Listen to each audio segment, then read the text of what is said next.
भक्तों, आज आपको महाभारत में श्री कृष्ण का हस्तिनापुर में आना और उत्तरा के मृत बालक को जलाने के लिए कुंती आदि की उनसे प्रार्थना, यह कथा आपको सुनाऊंगा। आप ध्यानपूर्वक सुने। वेद जी कहते हैं जन्मेजय, इसी बीच में भगवान श्री कृष्ण भी वृषवंशियों के को साथ लेकर हस्तिनापुर आ गए। उनके द्वारिका जाते समय धर्मपुत्र युधिष्ठिर ने जैसी बात कही थी उसके अनुसार अश्वमेध यज्ञ का समय निकट जानकर वे पहले से ही उपस्थित हो गए। भगवान के साथ रुक्मिणी नंदन प्रद्युम्न सात्यकी चारुदेशन सांब गद कीर्तिवर्मा सारर निषट उल्मुख बलदेव जी तथा जिनके पति युद्ध में मारे गए थे उन अनाथ क्षेत्राणियों को ढाढ़सा बधाने के लिए आए थे।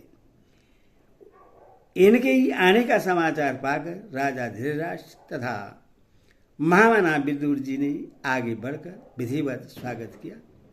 महान तेजस्वी पुरुषोत्तम श्री कृष्ण अपने बांधु से वहां युधिष्ठिर और विदुर जी के साथ रहने लगे। जन्मेजय वरिष्ठ वंशियों के हस्तिनापुर में रहते समय ही तुम्हारे पिता राजा परीक्षित का जन्म हुआ। वे ब्रह्मास्त्र से पीड़ित होने के कारण चेष्टाहीन मुर्दे के रूप में उत्पन्न हुए थे। पहले तो पुत्र जन्म के समाचार से सबको अपार हर्ष हुआ, किंतु उसमें जीवन का कोई चिन्ह न देकर तत्काल शोक का समुद्र उभर पड़ा। श्री कृष्ण ने जब यह हाल सुना तो वे सात्यकी को साथ लिए तुरंत अंतपुर में जा पहुंचे। वहां उन्हें अपनी बुआ कुंती को बड़े वेग से आते देखा तो बारंबार उन्हीं का नाम लेकर दौड़ो दौड़ो की पुकार मचा रहे थे। उनके पीछे द्रौपदी, सुभद्रा तथा अन्य बंधु बांधवों की स्त्रियां भी थी, जो बड़े करुण स्वर से बिलख बिलख कर रो रही थी। श्री कृष्ण के निकट पहुंचते ही कुंती की आंखों से आंसू की झड़ी लग गई। वह गदगद वाणी में बोली, वासुदेव, तुमको पाकर ही तुम्हारी माता देवकी उत्तम पुत्र वाली मानी जाती है। तुम्हें हमारे अवलंबन और तुम्हें हम लोगों के आधार हो। हमारे इस कुल की रक्षा का भार तुम्हारे ही ऊपर है।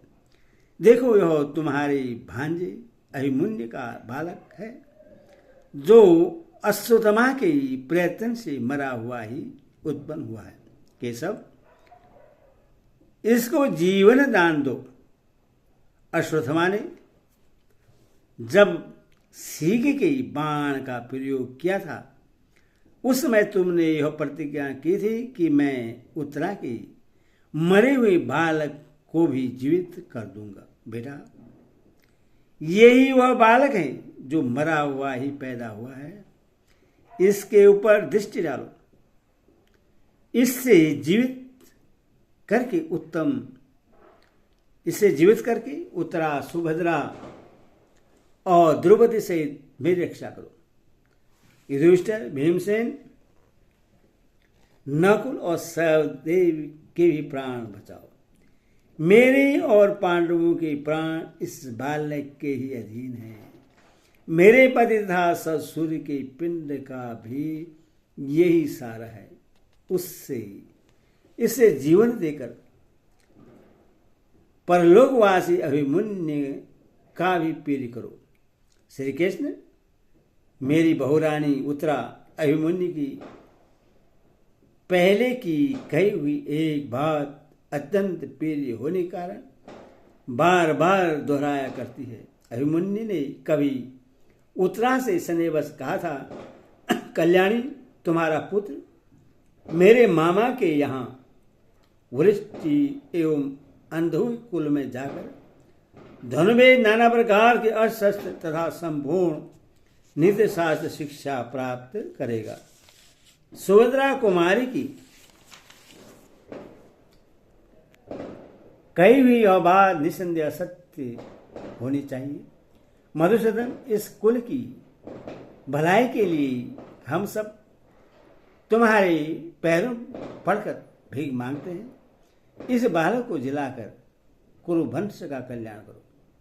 यो कहकर कुंती देवी दुख से व्याकुल हो जाने पर गिर पड़ी। तब श्री कृष्ण ने उन्हें सहारा देकर बैठाया और संतावनापूर्ण वचनों से धैर्य बधाने लगे। कुंती के बैठ जाने पर सुभद्रा अपने भाई श्री कृष्ण की ओर देख फूट फूट कर रोने लगी और दुख से आर्त होकर बोली, भैया अपने सका पार्थ के इस पौत्र की दशा तो देखो। अभिमन्यु का बेटा जन्म लेने के साथ ही मर गया। इस बात को सुनकर धर्मात्मा राजा युधिष्ठिर क्या कहेंगे? भीमसेन, अर्जुन और नकुल सहदेव भी क्या सोचेंगे? आज द्रोण पुत्र ने पांडवों का सर्वस्व लूट लिया। श्री कृष्ण ने इसमें तनिक भी संदेह नहीं की। अभिमन्यु पांचों भाइयों का प्यारा था। उसके पुत्र की यह हालत सुनकर अश्वत्थामा के अस्त्र से पराजित हुए पांडव क्या कहेंगे?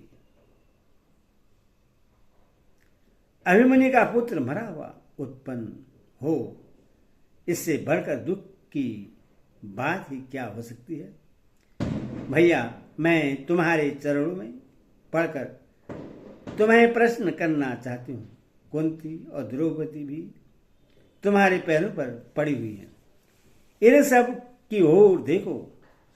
यह द्रुपद पुत्र अश्वत्थामा पांडवों के गर्भ की हत्या का प्रयत्न कर रहा है। उस समय तुमने क्रोध में भरकर उससे कहा था, ब्राह्मण धाम तेरी इच्छा पूर्ण नहीं होने पाएगी।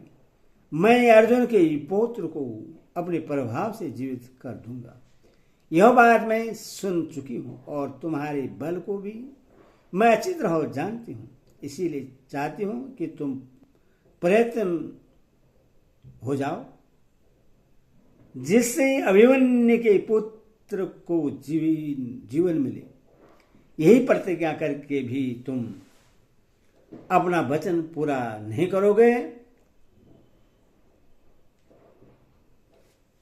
यदि प्रतिज्ञा करके भी तुम अपना वचन पूरा नहीं करोगे तो निश्चय जानो प्राण दे दूंगी।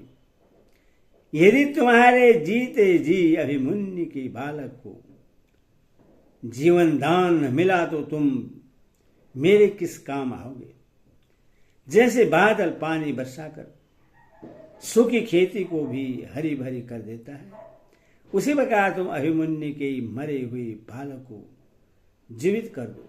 केशव, तुम धर्मात्मा, सत्यवादी, सत्य पराक्रमी हो, अतः तुम्हें अपनी कही हुई वह बात अवश्य पूरी करनी चाहिए।